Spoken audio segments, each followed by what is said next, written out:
Bonjour à tous, et ben on se retrouve aujourd'hui pour une nouvelle vidéo, une vidéo sur la troisième édition de Rang Arkham, donc comme promis. Donc pour ceux qui ont vu la fin du Sword of Mine, ils savaient la prochaine vidéo. Donc voilà, alors c'est un jeu que je maîtrise pas forcément, puisque c'est un peu une partie découverte, c'est une partie test entre guillemets. C'est pas comme les contrées, mais par contre j'ai l'expérience des contrées qui fait que ça va m'aider. Voilà, en fait j'ai déjà joué une fois ou deux, mais avec des amis j'ai jamais joué chez moi, donc voilà, ça sera une première entre guillemets. Donc j'ai commencé la mise en place, comme vous pouvez le voir. Par contre, j'ai pas fini, c'est-à-dire que j'ai pas mis les investigateurs, j'ai pas pioché les indices. Voilà, j'ai pas fait tout ce qu'ils nous ont dit, j'ai pas mis l'étal, rien. Donc déjà, on peut voir le plateau. Donc vu comment je l'ai situé, normalement on peut voir tout le plateau. Donc ça c'est plutôt cool. On peut voir également les monstres. Donc c'est des cultistes hein, simplement. Donc oui, j'utilise un petit token pour les mettre debout. Je trouve ça plus immersif, plus intéressant que de les mettre couchés comme préconise le jeu. Donc en fait, comment ça se passe? Ce qui va se passer c'est quand un monstre va engager un investigateur, ben, je le prendrai, je le mettrai devant l'investigateur pour dire qu'il est engagé. Donc jusque là tout va bien. Ce qui fait que nous on pourra le retourner pour voir ses stats et tout ça. Voilà, il sera engagé avec l'investigateur devant lui. Et quand il sera épuisé, et bien sur le plateau de jeu, au lieu de le mettre debout, hein, ben je le mettrai couché. Voilà, couché, ça veut dire qu'il est épuisé. Et donc, il faudra qu'il se relève, tout simplement. Un peu comme les investigateurs en fin de compte. Parce que dans le jeu, ils disent de mettre comme ça, donc la carte comme ça, d'engager l'investigateur en le mettant comme ça, et en même temps de le remettre épuisé comme ça, donc il faut le retourner. Donc voilà, nous on va pas faire comme ça, on va faire comme j'ai dit. Comme ça c'est plus rigolo. Voilà pour ça. Donc on va continuer la mise en place et on va choisir l'investigateur. J'ai pas choisi l'investigateur. Vous savez que dans les jeux comme ça, que ce soit les contrées ou celui-là, j'aime pas trop choisir les investigateurs. Pourquoi? Parce que généralement on choisit toujours les mêmes. Une fois qu'on a trouvé un bon combo, on utilise toujours le combo et du coup on joue jamais avec les autres investigateurs. Il faut savoir quand même qu'il y en a quand même pas mal dans le jeu.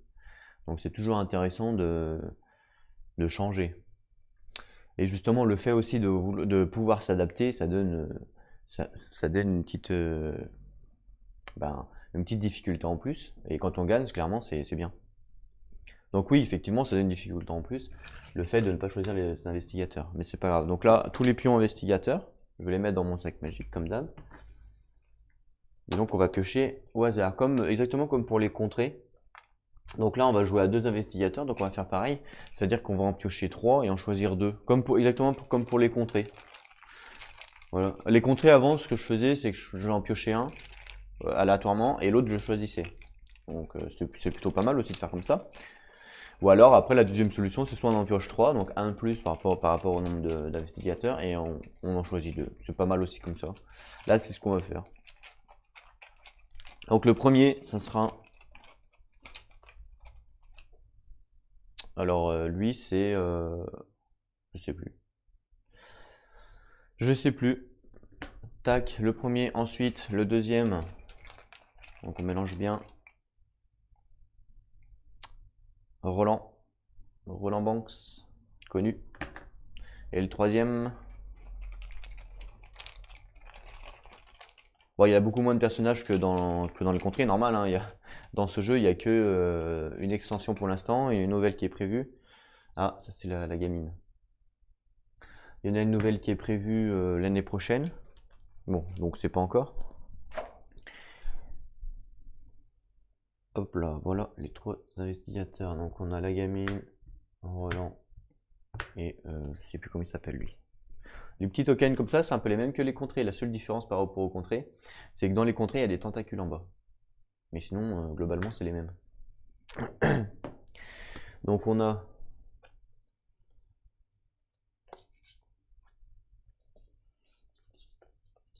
la gamine, Roland et Calvin. Bah oui, voilà, c'est Calvin. Donc oui, effectivement, hein, donc le fait que je choisisse pas, ça donne une difficulté en plus. Mais bon, c'est pas grave, de toute façon, on aime s'amuser. Donc Kelvin, le damné. Donc, ah, peut-être que lui, il est maudit. Je sais rien. Qu'est-ce qu'il fait, Kelvin? Comme action, vous pouvez changer n'importe quel nombre de points de vie et de santé mentale avec un autre investigateur ou allié sur n'importe quelle case. Ok. Il a 3 en stade partout sauf à volonté. Alors, par rapport au contrée, je connais pas trop vu que je connais pas trop le jeu, je sais pas trop les stats à quoi ça correspond. Bon, évidemment, je sais que la force c'est pour les ennemis, hein, je suis pas non plus un gogol, mais je connais pas trop le reste. Par exemple, l'observation, je sais que ça sert pour dans les contrées, ça sert pour les indices, mais là, du coup, je sais pas trop par rapport à ce jeu. Je sais juste que le savoir, donc la connaissance ici, hein, ils appellent ça la connaissance, le savoir quoi, ça sert pour réguler le fléau. Donc c'est important d'en avoir pour réguler le fléau. Voilà. La volonté, je pense que c'est... ouais, si ça doit être intéressant, ça doit être pas mal aussi. Roland Banks, lui, ben, il est tout bien de partout et en plus il est un tout petit peu plus fort en... Ben, même pas, en force, non, même pas. C'est quoi son action? Dans le cadre d'une action d'attaque, vous pouvez ajouter 1 au résultat d'autant de dés que le nombre d'indices dans votre district. Ah ouais, d'accord. Vous pouvez ajouter 1 au résultat d'autant de dés que le nombre d'indices. Donc lui, il faut qu'il se batte là où il y a des indices. Limite de canalisation 2, donc ça c'est une nouvelle mécanique de jeu quand on joue à ce jeu. C'est-à-dire qu'on peut canaliser. Donc par rapport par exemple au contrée où ben, il faut qu'on fasse des rencontres pour level up nos stats, entre guillemets. Là non, là gratuitement on peut level up une stat. Donc par exemple lui il pourrait en force canaliser, donc ça lui ferait plus 1 en force. Donc ça lui ferait du coup 4. Et chaque canalisation lui permet de relancer un dé. Donc ça c'est plutôt cool. Cette nouvelle mécanique, elle est vraiment, je la trouve vraiment bien. On pourrait la jouer dans les contrées en vrai. Elle est vraiment bien, mais je pense que par rapport aux contrées, elle serait vraiment trop forte. Et Wendy, donc elle a 3 en connaissance, 1 en influence, 4 en observation, 2 en force, 3 en volonté. Avant ou après que vous avez effectué l'action supplémentaire offerte dans le cadre d'une action de fuite, vous pouvez vous déplacer jusqu'à 2 cases. D'accord. Alors la fuite, je crois que c'est l'influence. Je sais pas. On va regarder un monstre pour voir. Ah non, c'est l'observation. L'observation, regardez.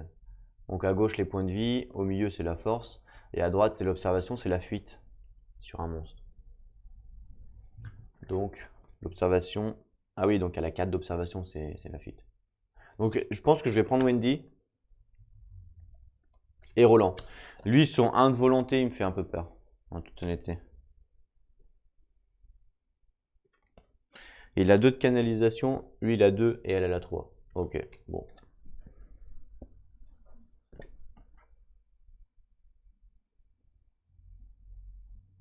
Ok, ben voilà, on part avec Roland Banks et Wendy. Donc l'investigateur principal, ça sera Roland Banks. Voilà, pourquoi? Parce que c'est un homme. On va lui mettre la lampe torche, comme il préconise de le faire dans le jeu.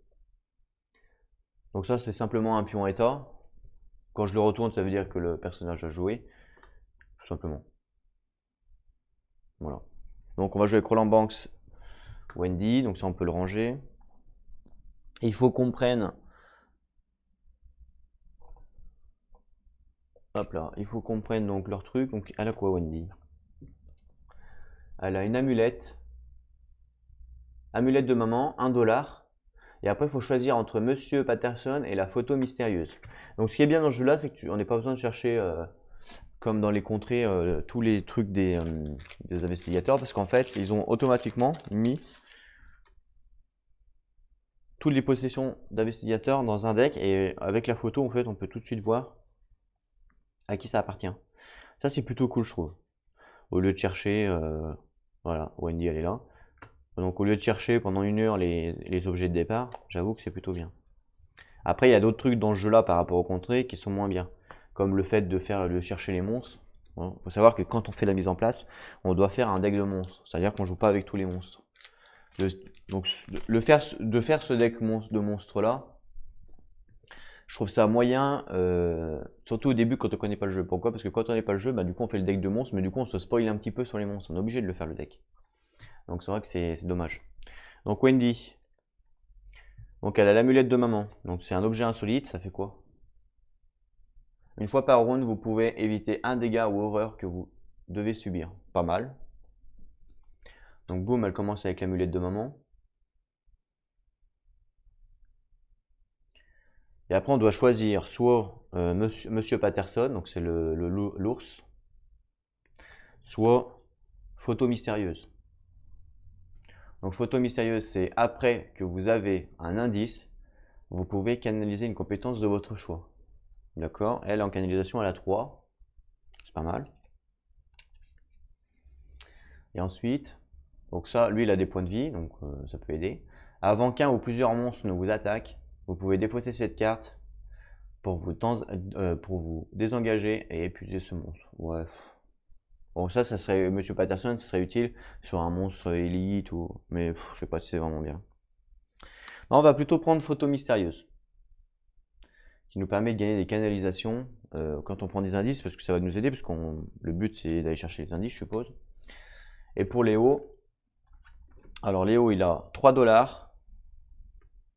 le 38 spécial. Le 38 spécial c'est celui-là, donc c'est un objet. Vous bénéficiez de plus 2 dans le cadre d'une action d'attaque. Si le monstre que vous attaquez est assorti d'une icône vestige, vous bénéficiez de plus 3 à la place. Pas mal. Donc c'est une main. Donc ça c'est pareil, ça a été rajouté. Hein. Avant il n'y avait pas, surtout dans les contrées, les mains. Maintenant pour dire qu'est-ce qu'on peut utiliser par rapport aux mains, alors que dans les contrées il n'y a pas. Donc ça c'est plutôt cool qu'ils l'ont rajouté. Parce que c'est vrai que dans les contrées, on ne sait pas vraiment et on est obligé d'aller voir sur BGG pour connaître les réponses. Donc bon, une fois qu'on sait, voilà, on sait. Parce que dans les contrées, la règle c'est qu'on doit prendre le plus haut et ça s'additionne pas. Hein. C'est ça la règle.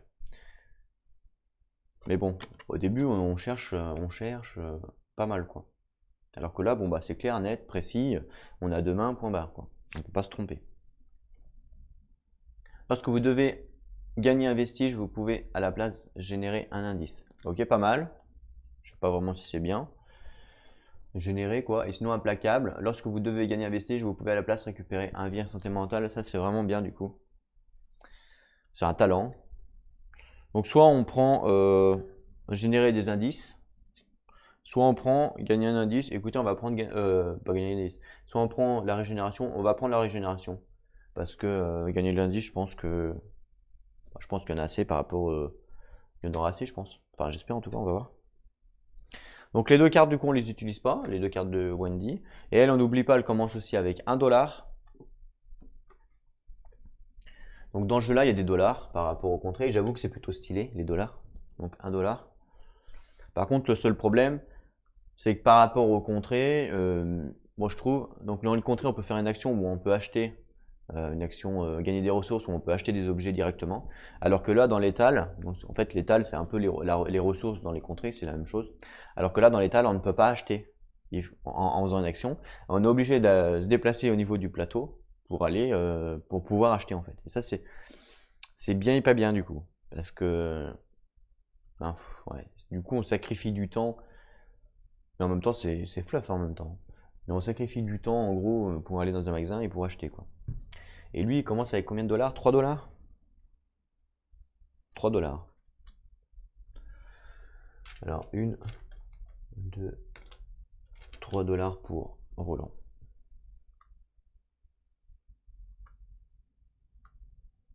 Voilà. 3 $ pour Roland, 1 $ pour Wendy.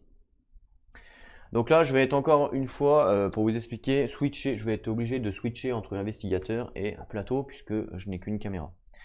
Par la suite, j'essaierai de me procurer une deuxième caméra. Du coup, ce que je ferai, quand j'aurai les 2 caméras évidemment, je mettrai une caméra sur les investigateurs only, tout le temps, et une caméra sur le plateau. Ce qui fait que je n'aurai plus besoin de faire les va-et-vient entre les deux. Et pour regarder, ce sera beaucoup plus agréable. Enfin, j'espère en tout cas. Mais c'est pas pour tout de suite, donc, donc voilà. Et on commence sur la gare, donc c'est pas moi qui l'invente, hein, c'est le jeu qui le dit. Hop là. Donc on commence sur la gare. Ah, pénible ça. Hop là. Voilà, sur la petite gare. Ça va, on voit bien.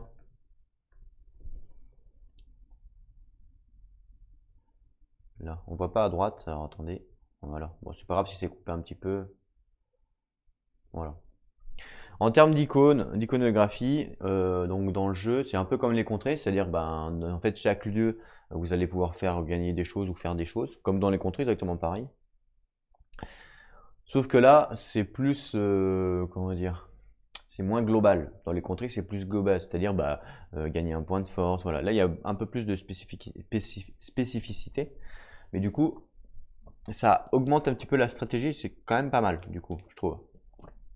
Pour exemple, si on prend ligne explorée, on utilise le test de volonté ou le test de savoir pour gagner soit des clés, soit des vestiges. Alors les clés, c'est pas une clé, hein. Les clés, c'est un objet insolite. Voilà. Et ça, c'est plutôt cool, je trouve, qu'ils aient indiqué quel test on va devoir mettre à contribution pour gagner quelque chose. Ça, c'est vraiment cool en termes de stratégie. Parce qu'on peut se dire, bah voilà, Wendy, elle est nulle, par exemple, en volonté et en connaissance, bah je vais pas aller là parce que j'ai une grande chance que le test, je vais le rater. Et ça, c'est plutôt bien, je trouve. Donc, c'est vrai que ça a été un petit peu amélioré par rapport aux autres Horror Arkham. Comme là, on voit que c'est l'influence et l'observation pour gagner des dollars. Donc non, je trouve ça vraiment stylé. Je trouve ça mieux en fait, un petit peu mieux. Après, il y a des trucs que je trouve moins bien dans ce jeu-là par rapport aux contrées, mais par rapport aux rencontres, je trouve ça mieux abouti. Voilà, on a mieux on a plus le contrôle des grands comptes qu'on va faire que dans les contrées.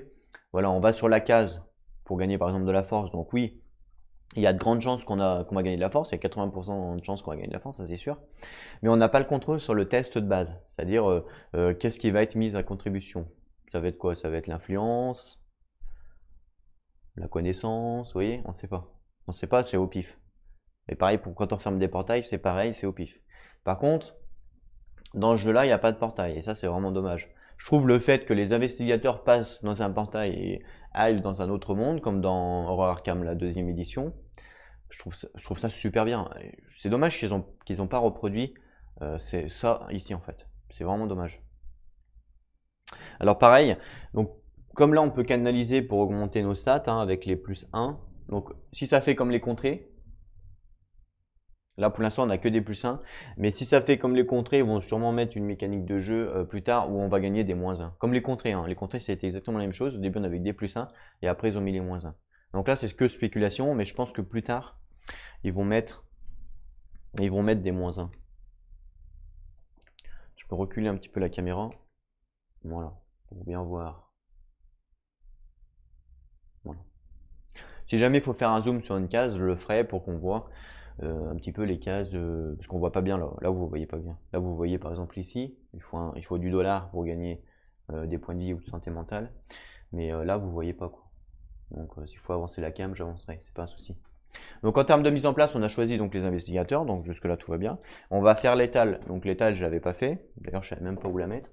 Donc l'étal en fait c'est comme les ressources dans les contrées de l'horreur, donc il faut mélanger le paquet de cartes et il faut en choisir 5. Donc évidemment vu que le jeu il est tout neuf, enfin il est tout neuf, c'est-à-dire il n'y a pas longtemps qu'il est sorti, je crois qu'il y a quoi, un an ou deux max, et que les extensions sont en train de sortir comme dans les contrées à l'époque, clairement les objets, les alliés ou les investigateurs ou tout ce que vous voulez, il n'y en a pas beaucoup par rapport aux contrées. Donc vous voyez tout là c'est ce que j'ai par rapport au jeu, les objets. Dans les contrées c'est 5 fois ça. Mais ça c'est normal puisque on aura 5 fois ça je pense une fois que toutes les extensions seront sorties. Un petit truc aussi que je trouve désagréable, mais ça c'est personnel, c'est que au niveau de matériel en fait, quand on fait la mise en place, vous voyez, c'est des sortes de pulls. En fait, c'est des pulls qu'on doit accrocher ensemble. Voilà, tout simplement. Mais le problème, c'est que c'est jamais parfait. Donc il y a toujours un côté qui est un peu plus grand par rapport à un autre. Donc du coup, on est obligé de forcer comme un bœuf pour que ça tienne, et du coup, on abîme le matériel. Et ça, c'est dommage. J'aurais préféré des tuiles qui se collent simplement sans, comme par exemple dans le voyage du terre du milieu où il y a simplement des tuiles qui se collent, je crois. Ouais. J'aurais préféré ça plutôt que de mettre une sorte de pulse parce que ça abîme les tuiles. Alors tous ceux qui ont le jeu, Je pense qu'ils peuvent le dire, hein, ils peuvent le dire qu'effectivement ça abîme les tuiles. Et ça, c'est vraiment pas cool. Ça, c'est vraiment un petit point négatif par rapport aux tuiles. Donc c'est bien parce que c'est renouvelable par rapport au contrées où on a qu'un plateau de jeu. Là, effectivement, c'est renouvelable, c'est-à-dire que là, on peut changer les quartiers, donc ça c'est cool. Mais que ce soit en pulse, je trouve que c'est un moyen quand même. Ils auraient pu faire un autre système pour pas qu'on abîme les tuiles. Donc je vais reprendre ma page de mise en place pour rien oublier. Donc on a dit préparer les ressources de l'étal. Donc il faut révéler 5 cartes. Voilà. Donc les cartes, en fait, je les ai mis au-dessus du plateau. Hop là. Voilà. Toutes les cartes, je les ai mis ici. Donc je ne vais pas vous montrer, je ne vais pas amener la caméra exprès là-bas pour montrer à chaque fois que je prends une carte, je mélange ou ce que vous voulez. Je vous montrerai simplement, quand il y a des indices qu'on va générer, ben, du coup je prendrai les cartes au bon paquet, je vous montrerai devant la caméra que je mélange et que je remets. Voilà. L'étale par contre, ce qu'on va faire, c'est qu'on va la mettre, parce que là en fait, devant il y a la place de la caméra, devant il faut la caméra, et derrière il y a les investigateurs. Donc je vais la mettre à gauche. En fait à gauche, regardez, j'ai mis les pions. Et ici on a les monstres, donc le paquet de monstres, et à côté le paquet, ils appellent ça le paquet d'événements, mais moi j'appelle ça le paquet d'indices entre guillemets. Voilà, donc le paquet d'événements et les monstres. Et ce qu'on va faire, c'est que l'étale, on va la mettre là. Voilà, à côté. Donc 5 cartes, c'est parti. Donc la première carte. Donc 1, 2, 3, 4, 5. Donc ça, c'est l'étale, simplement. Hop là. Donc la première carte, c'est quoi? Des analgésiques qui coûtent 1 $. Donc c'est un objet, en fait, il y a des points de vie. Donc, ce qui fait qu'on peut, on peut attribuer les points de vie directement à la carte. Donc c'est une sorte de tank, c'est pas mal. Ignorez la douleur, après tout, ce n'est pas elle qui vous tuera. Donc des petits analgésiques. Ensuite, pour 1 $, on a l'automatique. Un automatique, vous bénéficiez de +3 dans le cadre d'une action d'attaque. Donc ça, c'est pas mal. On pourrait le prendre avec Roland. Donc ça ferait la deuxième main et du coup, on aurait 5 dés minimum. Et 5 dés, c'est quand même pas négligeable, hein. Par contre, c'est 4 $, c'est assez cher. Faut le savoir, quoi. On a une montre à gousset. Vous pouvez effectuer une action supplémentaire pendant votre tour. Ça, c'est énorme. Par contre, ça coûte 6 $, mais c'est énorme. C'est super fort. Parce qu'une action de plus à chaque tour, c'est super fort. On a le Thomson. Donc, par contre, là, c'est 2 mains. Vous voyez? Donc là, on peut pas utiliser ça plus les autres. Donc, c'est 5 dés lors d'une action d'attaque. C'est pas mal aussi. Et on a le Derringer. Donc, une main. Vous pouvez ajouter 1 au résultat d'un dé dans le cadre d'une action d'attaque. Ok, donc là on est vraiment. J'ai l'impression que les objets sont vachement plus forts que dans les contrées, mais en vrai non. En vrai c'est parce que vu qu'il y en a moins, bah, du coup on a plus facilement les plus forts entre guillemets. Puisque dans les contrées il y en a plein, donc les plus forts sont dilués parmi plein de cartes. Alors que là, vu qu'il y a beaucoup moins de cartes, bah, les forts sont dilués parmi moins de cartes. On a plus de chances entre chaque partie, on a plus de chances d'en avoir. C'est ça en fait la différence. Comme là, par exemple, l'action, la montre à gousset qui est extrêmement forte, où on gagne une action, bah, elle est diluée sur une cinquantaine de cartes. Alors que quand il y aura plein d'extensions, elle sera diluée sur 150 cartes. Donc on a beaucoup moins de chances de la piocher. C'est pour ça en fait, c'est ça le truc. Donc voilà, l'étale est à gauche, on pourra y revenir si besoin. Donc effectivement, là pour l'instant, on la voit pas tout le temps, l'étale, hein, je suis désolé pour ça. Mais après, quand je ferai avec plusieurs caméras, j'essaierai de mettre l'étale vers les investigateurs, qu'on puisse la voir tout le temps.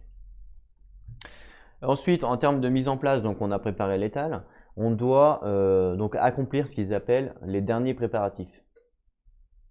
Les derniers préparatifs, on doit générer les indices de départ, parce qu'au début, on doit générer les indices. Donc les indices de départ, on doit les générer, et donc il y en a 3 à générer. Voilà, c'est comme ça, à chaque partie, il y a 3 indices. Donc en fait, on a notre socle à indice ici, et on prend la première carte du dessus pour générer l'indice. Donc le premier indice sera au quartier du Nord. Ah, le prochain aussi d'ailleurs. Donc ça, du coup, ce qui est bien, c'est que justement, là on a un socle d'indices, on sait où va être le prochain indice, puisque c'est la carte qu'on voit. Ça, c'est plutôt cool. Donc quartier du Nord, il y a un indice. Donc ce qu'il faut faire, c'est quand il y a un indice, on doit prendre les deux premières cartes donc du quartier du Nord. Donc une, deux, voilà, on prend les deux et on doit les mélanger. Donc l'indice, du coup, se mélange parmi les trois premières cartes. Et du coup, en fait, on ne sait pas si, quand on va faire notre rencontre, on aura l'indice. Donc on a une chance sur 3 d'avoir une rencontre indice. Et plus on va résoudre de rencontres qui n'est pas indice, plus on aura de chance d'avoir l'indice. Et c'est pareil, dans un quartier, plus il y aura d'indices, plus il y aura de chance d'avoir l'indice. Ça, c'est plutôt cool. Donc, voilà, on mélange bien. Donc ça, j'aime pas mélanger quand il y a 3 cartes, ça, j'ai horreur de ça. Mais là, je sais plus où est l'indice. Voilà. Je continue de mélanger tant que je sais pas où est. Tant que dans ma tête, je sais où est l'indice, je mélangerai encore. Là, je sais pas. Et en plus de ça, je vais en prendre une au pif. Je vais prendre, allez, celle-là, que je vais mettre dessus. Après celle-là, là, on va le mettre dessus. Voilà. Le deuxième indice, du coup, même chose. Bah, toujours pareil, quartier du Nord. Quartier du Nord. J'ai mélangé le paquet avant de le faire, il n'y a pas de triche. Donc quartier du Nord, même chose, je prends 2 cartes, donc potentiellement il peut déjà y avoir un indice là. Potentiellement, il peut y avoir un indice parmi les 2 cartes vu qu'on vient de mettre un indice sur 3 cartes. Ou alors l'indice il peut être sur la 3e carte. On ne sait pas. Hop là. Donc là je sais pour l'instant où est l'indice, donc je mélange. En même temps je vous parle comme ça, mon cerveau. Je fais pas attention en fait, quand je mélange je tourne la tête comme ça, je fais pas trop attention, j'essaie de oublier, de pas savoir où c'est. C'est vrai que ça c'est chiant de mélanger 3 cartes par contre. Donc c'est bien ce système là de mélanger l'indice aux premières cartes du paquet, ça c'est plutôt cool. Par contre le fait de mélanger 3 cartes c'est un peu relou quoi. Ok, je sais plus où est l'indice. On va prendre celle-là, on va mettre là, et ensuite les deux autres. Donc voilà pour le quartier nord. Donc on n'oublie pas aussi de mettre évidemment les pions indices dans le quartier. Donc ça fait 2 indices. Donc 2 indices dans le quartier nord. Donc là vous voyez pas bien, mais en gros, voilà, il y a 2 indices. Et là, le 3e indice, c'est quartier du fleuve. Et le prochain indice, ce sera quartier marchand, le vert. On sait que c'est quartier marchand. Et donc quartier du fleuve. Donc quartier du fleuve, je prends 2 cartes. On prend un pion indice et le quartier du fleuve, il est là. Juste là, on met un indice ici, quartier du fleuve. Voilà. On mélange l'indice. Donc je vous ai pas dit quel scénario on faisait, c'est vrai. On fait le scénario Azathoth, c'est le premier qui préconise de faire. Et je crois que dans tous les joueurs Arkham, à chaque fois qu'ils préconisent de faire un scénario, c'est toujours Azathoth. Donc Azathoth, voilà, donc même illustration que dans les demeures, exactement la même. Avec donc la case de départ à la gare, les sentences, qu'est-ce que ça fait? J'ai pas lu encore. Et la mise en place. Donc la mise en place, ça se passe comme ça, c'est-à-dire qu'on a une feuille avec tout ce qui est indiqué. Le réceptacle du mythe, donc ça c'est les pions mythes qu'on doit mettre dans le paquet. Le paquet de monstres que je vous disais. Et la mise en place. Voilà.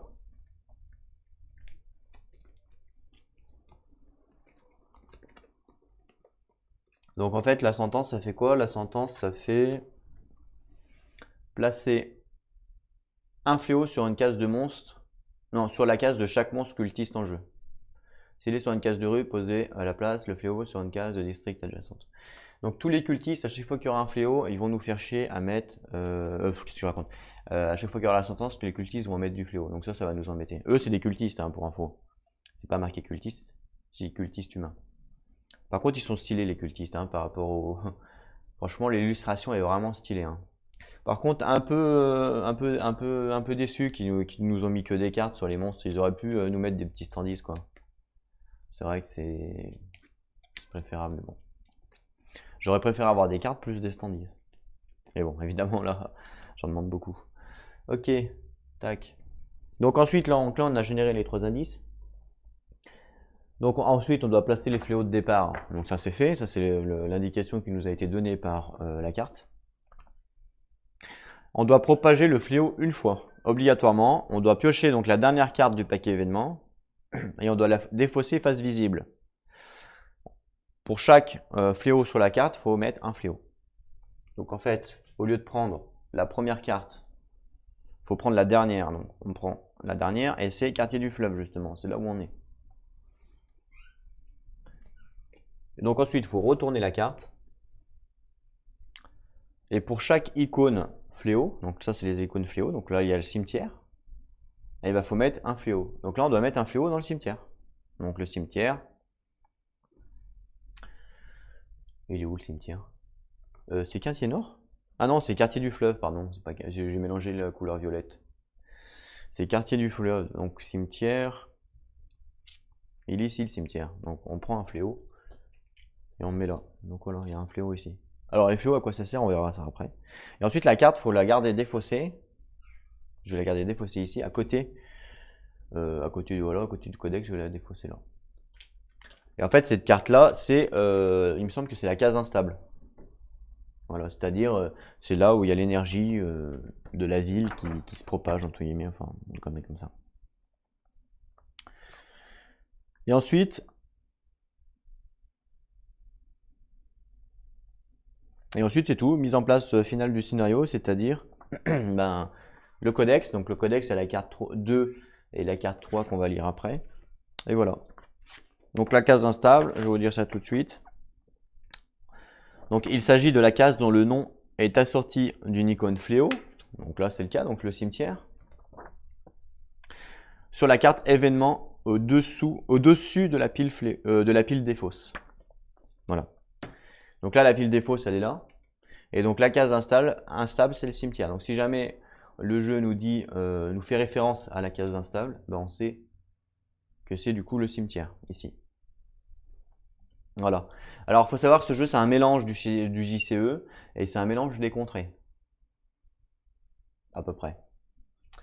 C'est entre les contrées et le JCE en termes de fluff, entre guillemets. Donc il y a un petit peu de fluff, moins que le JCE, mais plus que les contrées. Voilà. Et les mécaniques de jeu, il y a un petit peu des contrées et un petit peu du JCE aussi. Le fait, par exemple, que les monstres s'engagent, ça c'est le JCE. Ouais, il y a vraiment un mélange des deux. Pareil, les monstres ils se déplacent, il y a un mélange des deux en fait. D'ailleurs, eux, on n'a pas regardé qu'est-ce qu'ils font. Mais eux, ils sont patrouilleurs. Donc ils se déplacent vers la case instable. Mais ils engagent la plus haute. La plus haute quoi? Influence. Voilà. Mais ils se déplacent vers la case instable. Donc là, c'est-à-dire vers le cimetière. Donc quand les monstres se déplacent, ils vont se déplacer vers par exemple des cases, vers des trucs comme ça. Contrairement au JCE où ils se rapprochent tout le temps, pratiquement, le JCE il se rapproche tout le temps des ennemis, enfin des investigateurs. Donc il y a une petite différence par rapport à ça, il faut faire attention. Pas se tromper au début quoi, parce que c'est vrai qu'au début quand on a l'habitude de jouer au JCE, ben du coup on fait faux. Donc les chasseurs, les monstres dotés de l'indication de capacité chasseur se déplacent vers un investigateur spécifique et l'engagent. Alors pourquoi c'est... Ah non, du coup... Ah non, c'est un patrouilleur, lui, c'est pas un chasseur. Oui, c'est un patrouilleur, je me disais, c'est bizarre. Oui, c'est un patrouilleur. Donc, se déplace vers un lieu plutôt que vers un investigateur. Voilà. C'est ça le truc. C'est ça qu'il faut faire attention, c'est que dans les JCE, on a tendance à toujours les faire déplacer vers les investigateurs parce que c'est la règle. Alors que là, non, il y en a qui sont patrouilleurs et qui se déplacent vers la case instable. Ce qui est en même temps logique, puisqu'on sait, on a vu que la sentence d'Azathoth met des fléaux sur les cultistes, et donc eux, ils veulent aller là où il y a la case instable, c'est-à-dire là où il y a le plus de fléaux, donc ils pourront en rajouter en fait. Parce qu'il faut savoir que plus il y a de fléaux, et il va se passer une anomalie, voilà. Donc ça, c'était pas dans tous les scénarios, d'après ce que j'ai compris, c'est dans certains. Mais en fait, quand il y a 3 fléaux sur la même case, hein, donc sur le même... pas district, hein, donc district c'est tout, sur la même case, c'est-à-dire par exemple ici, le magasin général.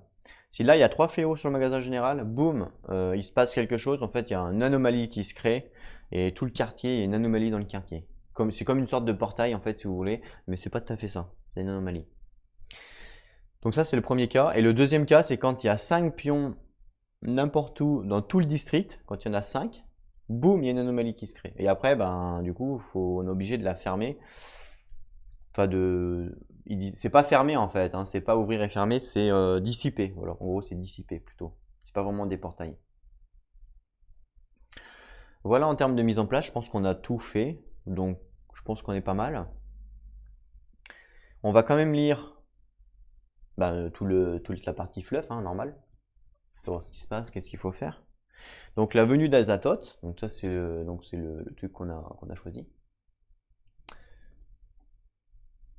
Donc, l'histoire jusque-là. Donc, bercé par la mélopée incessante des flûtes démoniaques, Azathoth sommeille au cœur de l'infini. Certains mortels cherchent pourtant à s'approprier la puissance incommensurable et destructrice du dieu aveugle et idiot, ce qui condamnerait toute l'humanité à un sort funeste. Évidemment, si les gens veulent le pouvoir de Azathoth, c'est sûr que là, on est mal barré. Hein. Enfin, on est plutôt mal. Je vais aller chercher mon livre pour, vous savez, pour voir un petit peu. Vous savez que j'aime bien le faire, ça. Hop là. Attendez, je remets le micro comme il faut. Parce que du coup, j'ai dû l'enlever. Bah oui, le fil est pas assez grand. Alors, Azathoth. Voyons voir un petit peu. Qu'est-ce que ça nous dit? C'est le premier, hein, Azathoth. Bah oui, c'est normal, c'est toujours lui. Voilà Azathoth, à quoi il ressemble. En vrai. Enfin, en vrai. Il ressemble à ça. Ok, donc là, on voit rien avec évidemment avec la lumière, je suis désolé. Voilà. Azathoth, c'est ça. Une espèce de fumée, de brouillard, je ne sais pas quoi, avec des tentacules. Voilà. En gros, c'est ça, Azathoth.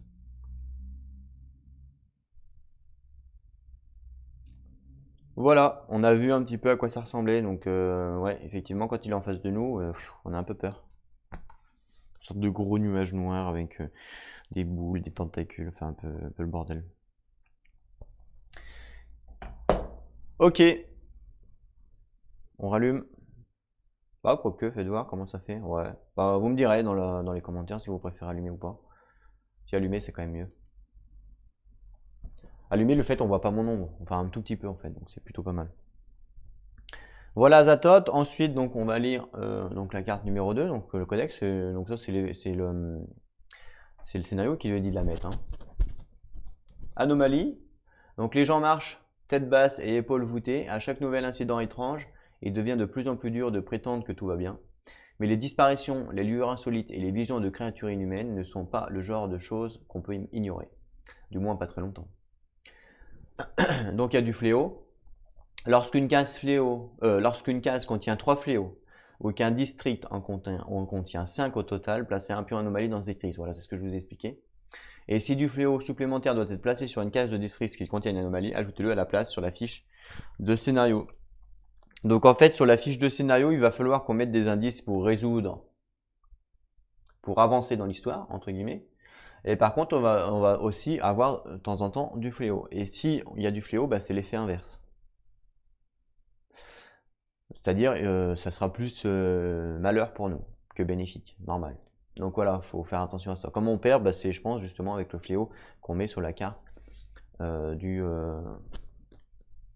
scénario. Ensuite, si vous devez résoudre une rencontre sur une case district qui contient une anomalie, résolvez à la place une rencontre anomalie. Ok. Et lorsqu'un district qui contient un pion anomalie a été débarrassé de tout fléau, retirez l'anomalie de ce district. Voilà pour la case. Donc codex 2 et ensuite la 3. Donc, je pense que c'est ce qu'on va devoir faire. Donc déjà vu. Une aube grisâtre se lève, projetant sur les toits à pignons d'Arkham une fraîcheur et une impassibilité qui s'attardent. En suivant votre routine matinale, vous ne pouvez vous départir de l'impression que vous avez déjà vécu tout ça. Le même petit déjeuner, les mêmes gros titres de journaux annonçant les disparitions et des incidents étranges, ainsi qu'une note de votre main qui annonce « Le sultan des démons arrive, rendez-vous à la gare ». Ah ah! Donc, lorsque la fiche scénario contient au moins 3 indices, ajoutez la carte 4 au codex. Par contre, lorsque la fiche scénario contient au moins 3 fléaux, retournez cette carte. Donc, il ne faut pas avoir 3 fléaux et il faut qu'on mette 3 indices sur la carte scénario. C'est le but ultime pour l'instant, mettre 3 indices sur la carte scénario. Donc, en fait, il va falloir gérer les indices et en même temps gérer le fléau pour pas qu'il y en ait trop. Les monstres, c'est pas forcément une priorité. Un peu comme dans les contrées. Le seul problème, c'est que là, ils sont beaucoup plus chiants que les contrées, puisqu'ils se déplacent et ils font des trucs spéciaux. Comme là, les cultistes, ils sont pénibles, puisque les cultistes mettent des fléaux et on doit gérer les fléaux. Donc là, les cultistes, on va être obligé de les gérer, parce qu'à chaque fois, sinon qu'il y aura une sentence, ils vont mettre des fléaux et c'est pas gérable pour nous. Donc par rapport au sac du mythe, donc en fait c'est un sac. Donc c'est comme un sac Horror Arkham, hein, JCE, donc avec des pions, on pioche. Donc à chaque tour, on doit en piocher 2. Attendez, je vais vous monter la caméra. Voilà. À chaque tour, on doit en piocher 2. Donc par exemple, j'en pioche un, pour exemple, hein. Boum. Donc là, c'est un pion anomalie, enfin je sais plus c'est quoi exactement. Voilà. Donc il y a tous les pions qu'il y a dedans, hein. Donc c'est le sac du mythe. Et en fait, donc par rapport aux pions qu'il y a dedans, il y a quoi dedans? C'est important de le savoir, hein, pour la stratégie. Il y a 3 fléaux. Donc potentiellement, à chaque fois, pas à chaque tour, hein, mais à chaque fois qu'on va faire le sac, il y aura 3 fléaux. Jusqu'à ce qu'on le remanie. Il y a 2 monstres, 2 indices, 2 journaux, donc ce qu'ils appellent des manchettes. C'est un peu des cartes qui vont pas nous aider, entre guillemets. C'est un peu comme les cartes de mythe dans les contrées. On a donc le pion que je viens de tirer, donc c'est la sentence, enfin, ça met du fléau de partout. Et la sentence, et 3 pions vierges. Donc on n'a qu'un pion sentence, on n'en a qu'un seul. Mais bon, on a 3 pions fléau, c'est ça? Ouais, ok, 3 pions fléau. Donc qu'est-ce qui nous embête le plus? Évidemment, c'est les pions fléau. Les pions monstres, bon, on verra. Et les pions sentence, ça va encore. Une fois qu'on a tué les cultistes, on nullifie un pion. Ben oui, parce que les sentences, à part celle-là, il n'y en a pas d'autres. Donc si on tue les cultistes, on nullifie un pion. Donc c'est pas rien, hein. Donc du coup, au lieu d'avoir 3 vierges, c'est comme si on en avait 4 en fin de compte. Parce qu'on nullifie. Et tant qu'il n'y aura pas de monstres avec des sentences, qui nous font pas chier, ben, ce pion sera nullifié. Donc ça peut être intéressant de le nullifier. Donc ce qui veut dire en fait que quand on va piocher à chaque fois, on va piocher 2 pions à chaque fois par investigateur tous les tours.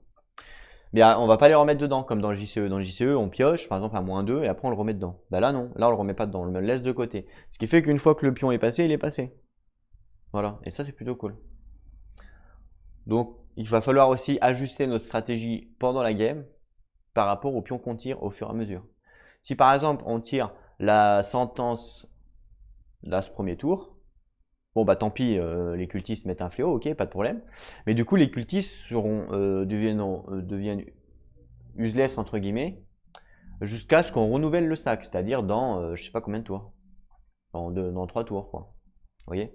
Donc ça c'est aussi pendant la stratégie, c'est à prendre en considération les pions qu'on tire et donc les pions donc les priorités en fait on va dire vont être par rapport aux pions qu'on a tirés et aux pions qui restent. Donc ça c'est plutôt sympa en fait. Donc ça fait aussi partie de la stratégie. Voilà. Donc voilà un petit peu pour la mise en place pour mon blabla habituel, hein, comme d'hab. Vite fait, donc un petit récap des icônes vu que on n'a jamais vu. Donc ça, toutes les icônes là, évidemment, c'est pour tester quand on voit ça sur le plateau. Donc tester la connaissance, l'influence, donc ça ok. Là on dépense de l'argent, là on dépense des vestiges. Là on récupère de la vie, de la santé mentale, un objet, donc c'est le flingue. Un objet insolite, c'est la clé. On gagne un sort, c'est le cercle. Un allié, c'est le chapeau. De l'argent, des vestiges, et on retire du fléau, la case comme ça. Voilà à peu près toutes les cases qu'on a vues par rapport au plateau.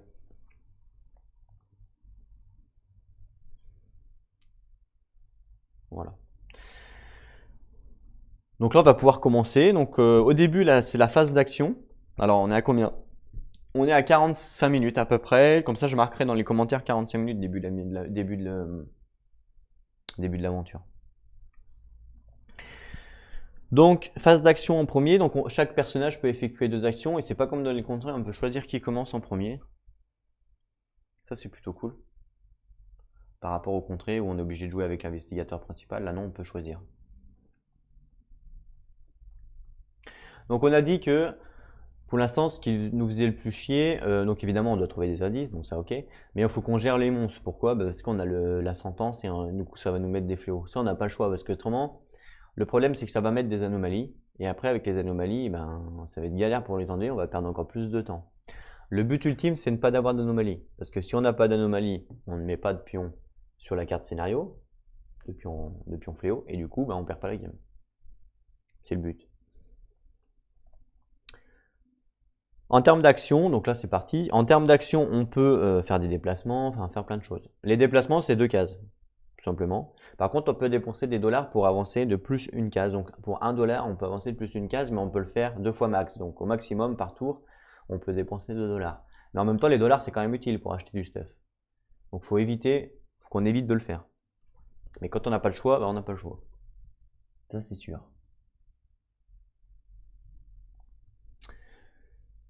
Donc là, par exemple, Roland, si on le fait jouer en premier, il pourrait donc se déplacer de 2 cases pour aller là, payer 1 dollar pour aller sur la case du monstre. Ça pourrait être par exemple sa première action.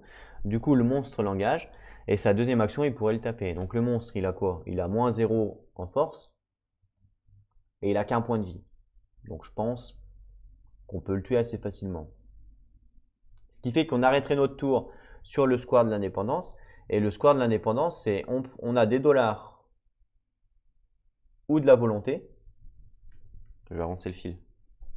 Voilà. Donc le square de l'indépendance, on a des dollars ou de la volonté pour gagner soit un objet insolite, soit un objet ordinaire. Ce qui peut être pas mal. Par contre, ce qu'on veut pas, c'est le dollar. La volonté, pas de problème. Mais le dollar, on veut pas. Parce qu'on n'en a pas. Enfin, on n'en a pas beaucoup, on n'en a que 3. Surtout que si on se déplace, nous, on va en dépenser un. Donc ça, c'est moyen. Ou alors, il pourrait se déplacer de 2 cases, 1, 2, dépenser 2 dollars pour aller 1, 2, pour aller avec ce monstre-là, le tuer, même chose que l'autre. Sauf que là, la différence, c'est que là, on pourrait tester soit sa volonté, soit sa connaissance, pour soit avoir un sort, mais les sorts, ça ne nous intéresse pas trop, soit avoir un objet insolite. La clé, c'est l'objet insolite. Donc dans les deux cas, c'est un objet insolite. Dans un cas, c'est un test soit de connaissance, soit d'influence. Évidemment, l'influence, c'est mieux, pareil que l'autre. En fait, la seule différence, c'est que là, c'est des dollars, et là, c'est l'influence. Je pense qu'il vaut mieux faire le test. Pourquoi? Parce que les dollars, on n'en aura pas. Si on tombe sur les dollars, on est comme un con. Alors que là, si on tombe sur la connaissance, on a quand même une chance de réussite. Donc je pense qu'il vaut mieux aller là. Après, clairement, le sort, ça peut être bien et pas bien. Donc première action pour Roland, il va faire un déplacement. Il va faire 1, 2. Il va payer 2 dollars. Voilà. Il paye 2 dollars, du coup il ne lui reste plus qu'un dollar pour se déplacer de 2 cases. Et il va faire 1, 2. Boum. Il rentre directement dans la case où il y a un monstre. Et directement, le monstre l'engage. Obligé. Donc le monstre, boum, il l'engage.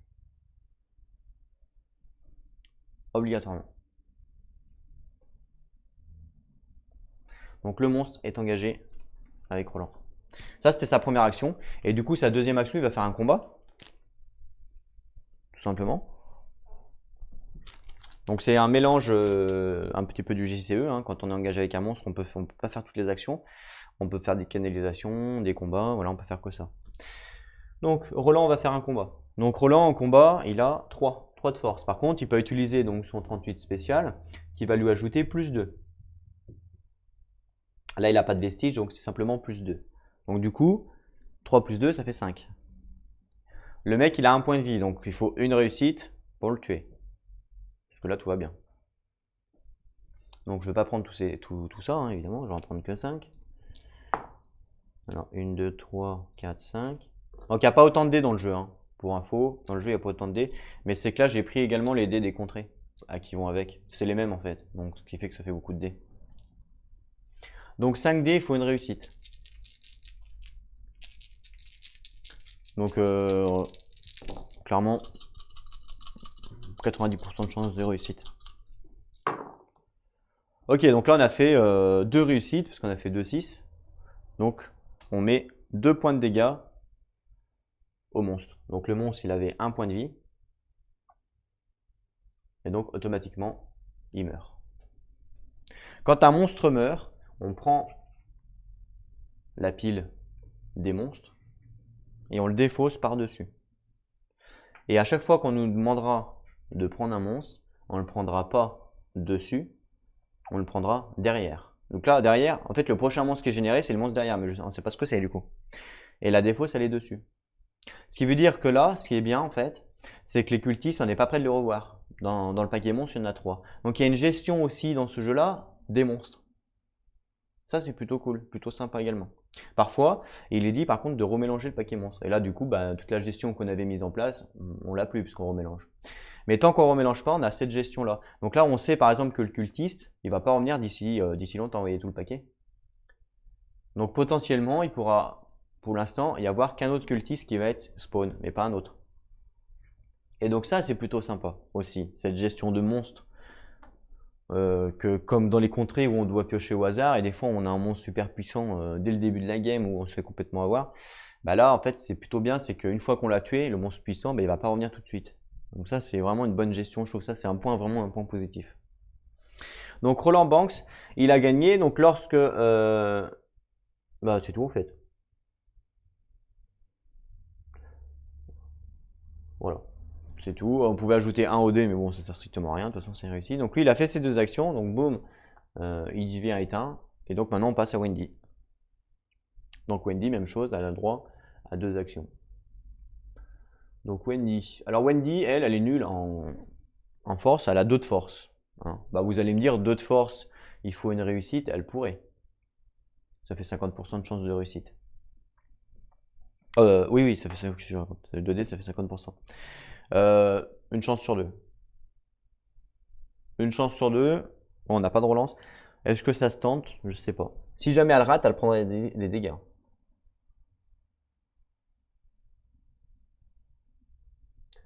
Et en même temps, elle est forte pour les indices, puisque je vous rappelle qu'elle a la compétence photo mystérieuse qui lui permet justement de, bah, quand elle a des indices, de gagner des relances. Donc je pense que lui, on va le laisser tranquille. Pourquoi? Parce que dans tous les cas, ce qui va nous embêter avec lui, c'est qu'il va mettre un pion fléau s'il y a la sentence. Mais après, la sentence, je crois qu'il y a 13 jetons, 13 ou 14.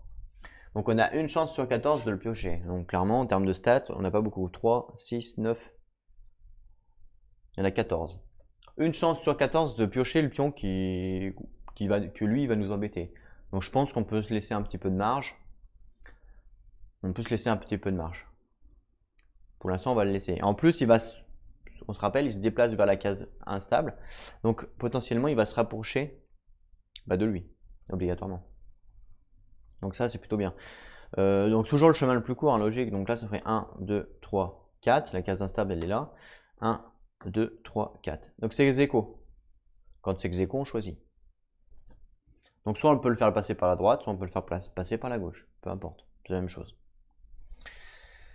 Donc elle, Wendy, elle va le laisser tranquille. Pour l'instant, ça va pas être la priorité. Le fléau, pour l'instant, ça va non plus pas être la priorité. Le fléau, c'est la connaissance. Ouais, bon, ça va. Donc elle, plutôt, elle va faire les indices. Et donc je pense qu'elle va rester dans le quartier nord, parce que dans le quartier nord, il y a 2 indices. Donc autant tester les indices directement. Par contre, maintenant, on peut peut-être faire une action de déplacement pour essayer d'avoir un maximum, une rencontre bien pour nous. De toute façon, la seule rencontre bien ici pour nous, il n'y a qu'une case, je crois, et c'est là où on est. Pourquoi? Parce qu'ici, il nous demande des dollars pour avoir un objet, mais on n'a pas de dollars. Elle a que 1 dollar, donc on ne va pas aller loin. Ici, il nous demande des vestiges, on n'en a pas. Et ici, c'est un test soit d'influence, soit de... C'est pas l'influence. Si, c'est l'influence, ça? Oui, c'est l'influence. Un test soit d'influence, soit de volonté. Donc clairement, ici, la case la plus intéressante pour nous, c'est ici. L'influence. Donc on pourrait ne pas se déplacer. Le problème, c'est que si on ne se déplace pas, qu'est-ce qu'on va faire? On va faire une canalisation pour augmenter une compétence. Ok. Mais la deuxième action, on pourrait faire quoi? Alors on pourrait gagner 1 dollar. Il y a une action où on peut gagner 1 dollar, ça c'est sûr.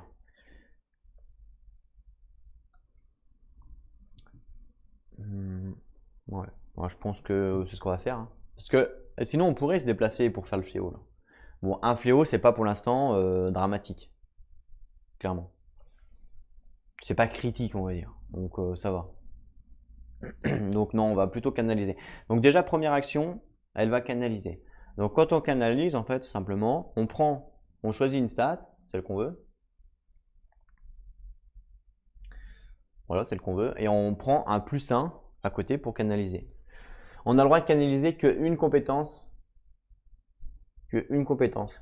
Enfin, je veux dire, on n'a pas le droit de canaliser qu'une compétence. Elle a le droit de canaliser 3 fois, en fait, en gros, parce que c'est marqué limite 3. Donc ça, je peux le faire 3 fois, mais pour chaque compétence, je peux le faire qu'une fois. Voilà, c'est ça. Donc là, on va canaliser quoi? L'influence va nous servir pour pas grand-chose, donc ça vaut pas le coup. La connaissance va nous servir, puisque ça nous enlève, ça régule en fait la connaissance, ça va nous servir. L'observation va nous servir aussi pour la fuite. La force, pas trop. Et la volonté, oui, va nous servir aussi. Pour l'instant, l'observation, elle est à 4. Donc, clairement, il vaut mieux canaliser une compétence où elle est plus faible pour augmenter nos statistiques. Ça, je l'avais déjà expliqué dans les demeures de l'épouvante, dans les contrées de l'horreur. On a un plus grand écart à augmenter une stat qui est plus petite qu'une stat qui est plus grande. Pour exemple, si par exemple je prends une stat où vous avez 2 et que vous la montez à +1, c'est-à-dire 3, à 2D vous avez 50% de chance de réussite et à 3 vous en avez 70. Donc si j'augmente une stat de 2, par exemple la force, si je l'augmente à 3, je passe de 50% à 70% de réussite. Donc ça augmente, mes capacités de réussite sont augmentées de 20%. D'accord? Par contre, si je passe maintenant d'une compétence à 3D, qui est déjà à 70% de réussite, à 4D, je crois que ça fait 86% à 4D. Donc, ce qui fait que j'augmente mes chances de réussite de 16%. Donc, je perds 4% par rapport à l'autre stat, vous voyez? Donc, et ça, plus ça va être haut, plus ça va être visuel. Comme là, d'augmenter de 4 à 5, c'est que dalle.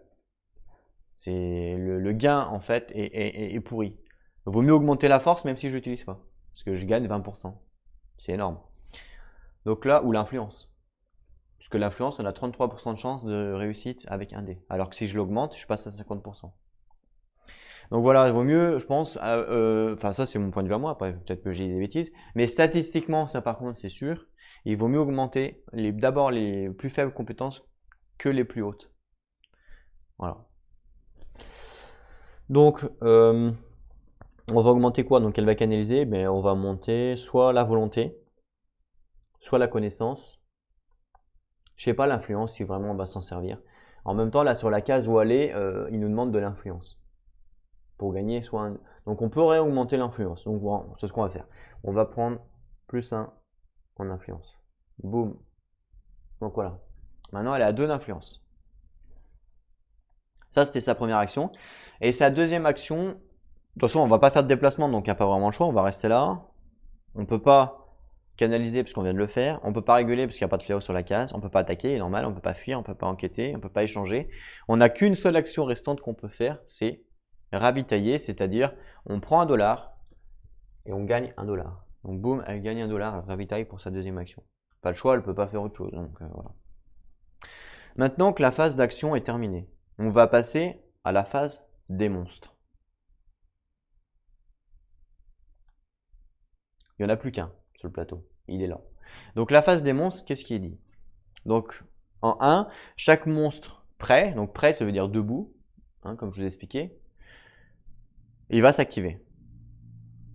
Donc généralement, donc là en fait il veut, donc lui on a dit qu'il voulait, il se déplace lui, parce que c'est un patrouilleur, et il se déplace vers la case instable.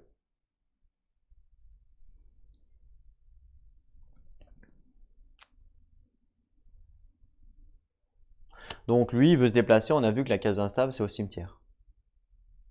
Donc il veut se déplacer au cimetière. Il se déplace de combien? Lui il se déplace de 2, donc c'est marqué simplement dessus. Vous voyez le petit 2 en bas à droite? Ça c'est ses déplacements. Donc ça veut dire qu'il a une vitesse de 2, donc il se déplace de 2. On a vu que 1, 2, il serait ici, au niveau de la rue, et 1, 2, ici. Donc là, il serait à 1-2 cases de la case instable, et là, il serait à 1-2 cases de la case instable. C'est exactement la même chose, c'est exactement le chemin le plus court, c'est pareil. Donc là, on doit choisir. Donc soit on décide de le mettre sur le quartier est, soit on décide de le mettre dans la rue. Si on le met dans le quartier est et qu'on pioche le pion fléau, on sait qu'ici, il y aura un fléau du coup. Logique. Au cas où, on a une chance sur 14, mais au cas où. Si on le met ici dans la rue et qu'on doit mettre un pion fléau, la carte nous a dit quoi? La carte nous a dit que si c'est une case de rue, il faut le mettre sur une case de district adjacent. Donc, adjacent, on choisit. Donc, soit là, soit là. Donc après, moi je pense que c'est mieux de le mettre ici. Alors pourquoi je pense ça? En fait, simplement parce que du coup, il sera au centre du plateau. Ce qui fait que Roland, pour le combattre au prochain tour, il va être là du coup pour le combattre et du coup, il va être au centre du plateau. Donc quand on est au centre, après, on a plus de facilité à se déplacer un peu partout parce qu'on est plus proche du centre. Que si on le met là, donc Roland va être obligé d'aller sur la droite, ce qui fait que s'il se passe quelque chose tout à gauche, ben, il aura plus de mal à y aller. Donc c'est simplement pour ça. C'est simplement pour le futur avoir une mobilité. C'est juste pour ça. Hein. Parce que de toute façon, le fléau que je le mette dans ce district-là ou dans celui-là, évidemment, ça m'arrangerait de le mettre là parce qu'il y en a moins. Mais là, il y en a déjà un, donc ça ferait 2. Si je décide de le mettre là, pareil, il en mettrait un là, donc ça ferait également 2. Donc que j'en ai 2 là ou 2 là, il n'y a pas d'importance. Donc par rapport à ça. Donc lui, il va faire 1, 2. Voilà. Donc la phase des monstres à jouer. Et ensuite, on fait la phase de rencontre. Donc la phase de rencontre, pareil, on peut commencer par qui on veut. Ça, c'est plutôt cool par rapport aux contrées. Donc on va commencer par Wendy, aller à la gare. Donc je vais prendre une carte gare. Ou potentiellement, on peut avoir l'indice. Potentiellement. Donc quartier nord. Donc boum. C'est pas une carte indice. Hein, comment on le sait? Bah parce que là, normalement, il y aurait le symbole indice. Mais là, c'est pas une carte indice. C'est dommage. Ah, désolé pour le bruit. Donc elle se trouve à la gare. Donc la gare, qu'est-ce qui est dit? Ravi. Vous passez récupérer un vieil ami qui arrive en ville. Alors que vous attendiez sur le quai, l'horloge sonne avec une régularité soporifique. Je vais attendre que ça passe, désolé. C'est bon. Excusez-moi, je recommence. Donc ravi. Vous passez récupérer un vieil ami qui arrive en ville alors que vous attendez sur le quai, l'horloge sonne avec une régularité soporifique. C'est bizarre ça. Un test de volonté. Écoutez, on attend notre pote. Ce qui est bien, c'est que si on réussit, on a de grandes chances de voir notre pote, donc de voir un allié. Et ça, c'est cool, parce que les alliés, c'est fort, on aime les alliés. Donc elle, en volonté, elle a 3 de volonté, donc 70% de chance de réussite, donc 3D. Sachant qu'elle a potentiellement une relance parce qu'elle a une canalisation. Il faut savoir que même si la canalisation ne correspond pas au test, on peut quand même la défausser pour relancer. Évidemment, je ne veux pas la défausser, mais 70% de réussite. Ok, donc là on a fait 2 réussites, 5 et 6. Donc on a réussi le test. Donc qu'est-ce qui se passe quand on réussit le test?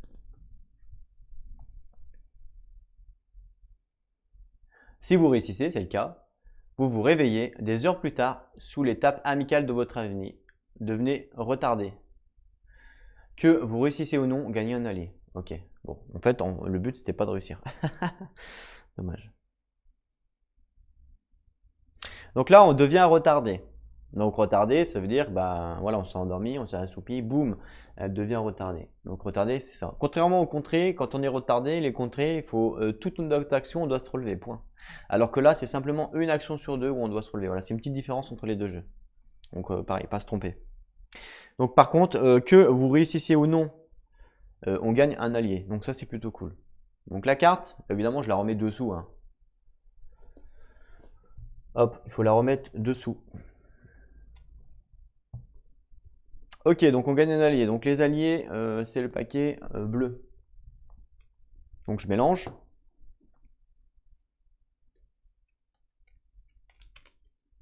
Voilà, j'avais déjà mélangé. Donc je vais couper et je pioche le premier allié. C'est Lewis Hayes. Vous bénéficiez de plus 2 tant que vous jetez un sort. Bon, pourquoi pas. Donc du coup, il y a Lewis qui rejoint Wendy. Donc boum, Wendy, elle rejoint, elle gagne un petit allié. Voilà. J'ai mis un petit allié ici. Très bien. Donc la rencontre de Wendy a été faite. Maintenant, on fait la rencontre de Roland. Et Roland, il est dans le quartier du fleuve, à la caverne noire. Il y a pas, si, il y a un indice, donc potentiellement, on pourrait avoir l'indice, avec un petit peu de chance. Donc je prends la carte quartier du fleuve, la première. Donc est-ce que c'est l'indice? Oui, c'est l'indice. Vous voyez, on voit le symbole indice. Comme je vous ai expliqué, on voit le symbole indice ici, donc là c'est l'indice. Donc potentiellement on peut gagner l'indice ou le rater. Donc lui il est caverne noire. Donc caverne noire.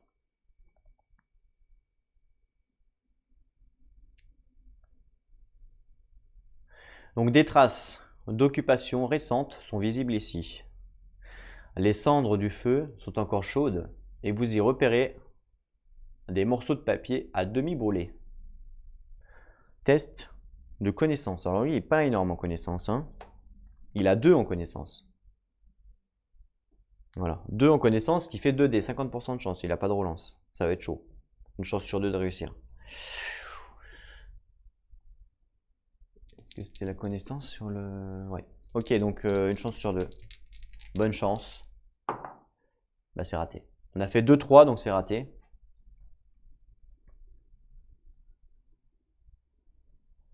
Et donc qu'est-ce qui se passe?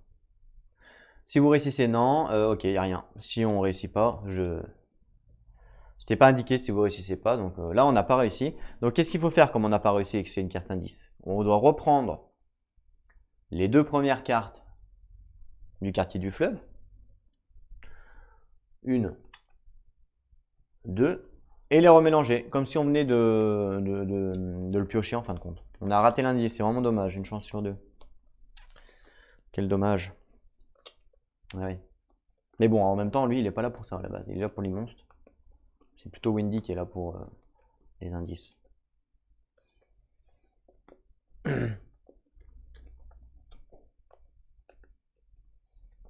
Ok. Ensuite, donc la phase de rencontre est terminée.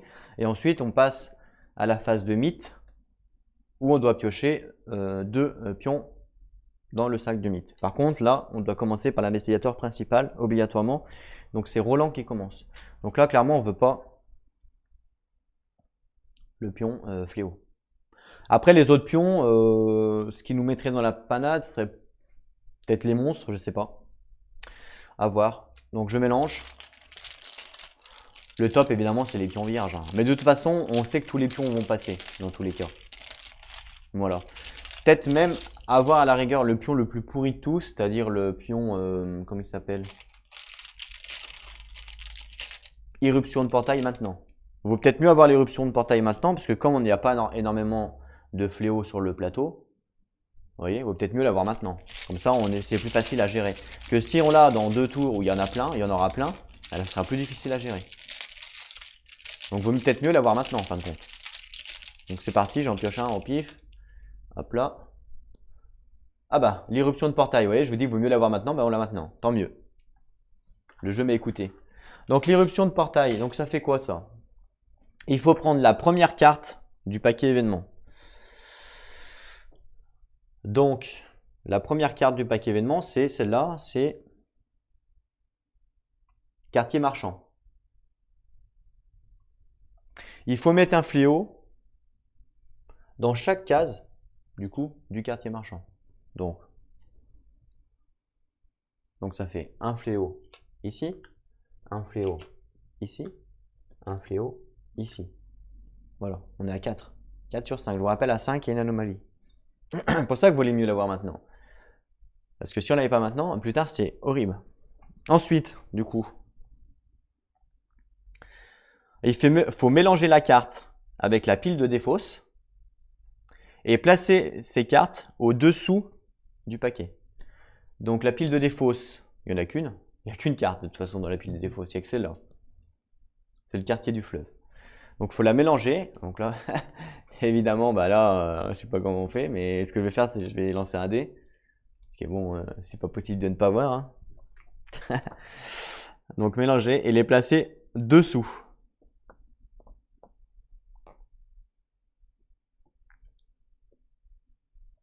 Ok, donc je vais lancer un dé. Donc on va dire 1, 2, 3 pour la verte, 4, 5, 6 pour la violette, 5, donc ce sera la violette en première.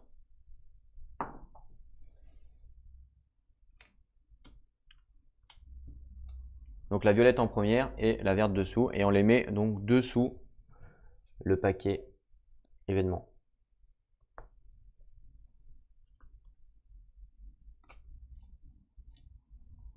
Voilà. Donc voilà pour le pion. Comme ça. Et ça, du coup, on le met de côté. Du coup, on l'a déjà utilisé. Le deuxième pion pour Roland.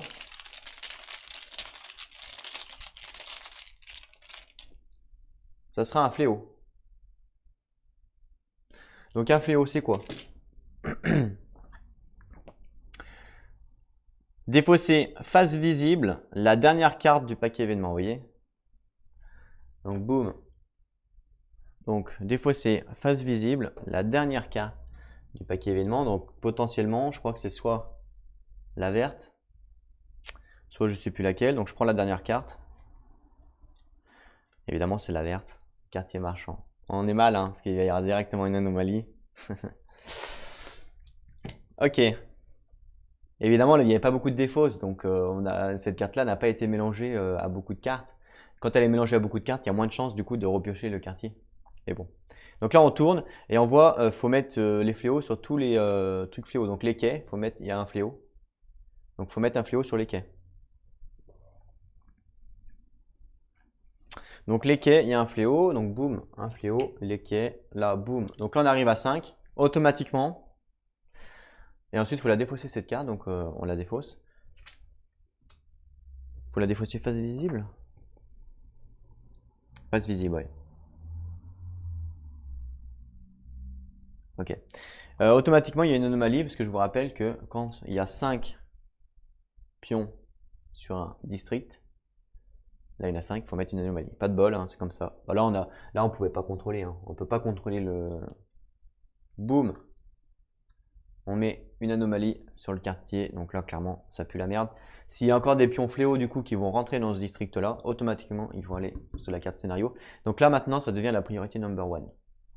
Là on n'a pas eu de chance là. Là c'est pas, comment dire, c'est pas involontairement, c'est pas du fait qu'on a mal joué, parce qu'on n'a pas mal joué, on a géré le monstre, on a voulu faire l'indice, on n'a pas mal joué. Parce qu'il y avait qu'un fléau. Donc c'est juste qu'on n'a pas eu de bol de tirer le fléau à ce moment-là.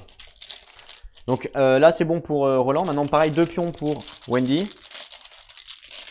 Donc le premier ça sera un indice. Et le deuxième,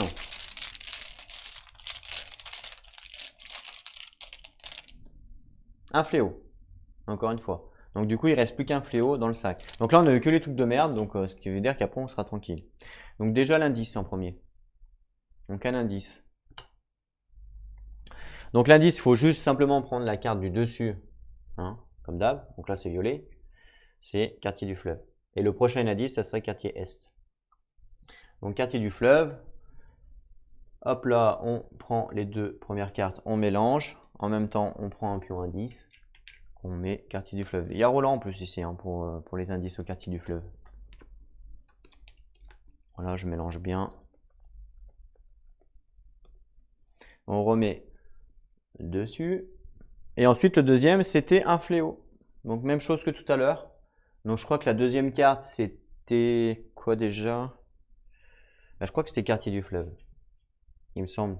C'est parce que la case instable, c'était quartier du fleuve. Donc c'est ça, c'est quartier du fleuve. Ok, quartier du fleuve. Donc boum, qu'est-ce qui se passe?